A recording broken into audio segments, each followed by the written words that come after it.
Welcome back to Marhaba kids mall Islampura Malegaon. Designer में नया collection add हुआ है। मानव समाचार, मानवता के हक में मुसलमान का झगड़ा हो जाए। आज भी देखो, जहाँ कब्र है वहाँ कोई भी मुस्लिम ना तो जाता है, ना वो उसको कोई वहाँ नमस्कार करता है, ना कुछ करता है। औरंगजेब से मुसलमानों को कोई लेन देन भी नहीं है। प्रायोजित हिंसा आप मानते हैं इसको? ये प्रायोजित है ना।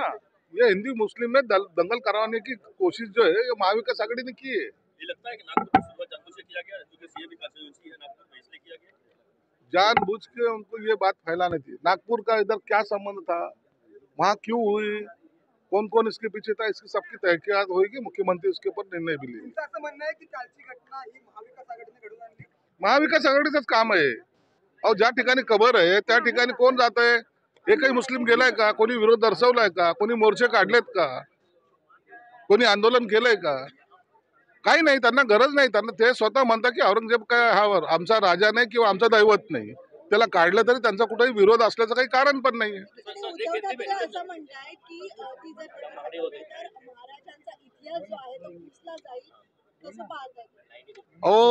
शिवाजी महाराजांचा इतिहास जर औरंगजेबामुळेच लिहायचा असेल, असं जर यांचं संशोधन असेल, तर मग शिवाजी महाराजांच्या पुतळ्याच्या बाजूला औरंगजेबचा पुतळा उभा करायला लावेल। मग यांची ही इच्छा आहे का शिवाजी महाराजांच्या बाजूला त्यांचा इतिहास सांगण्यासाठी औरंगजेबाला उभं करायचं? हे असे काही जे काही वक्तव्य करतायत ना, हे अत्यंत मूर्खपणाचे वक्तव्य आहे आणि याला आम्ही मानत नाही आणि त्यांची दखलही घेत नाही। पण आज आंदोलन जे आहे एकत्रित विरोधक आणि सत्ताधारी एकत्रित करताना पाहायला मिळाले एकाच विषयावर। विरोधकांना कळालं की कालची प्रकार जी घटना आहे ती त्यांच्या अंगलट आलेली आहे।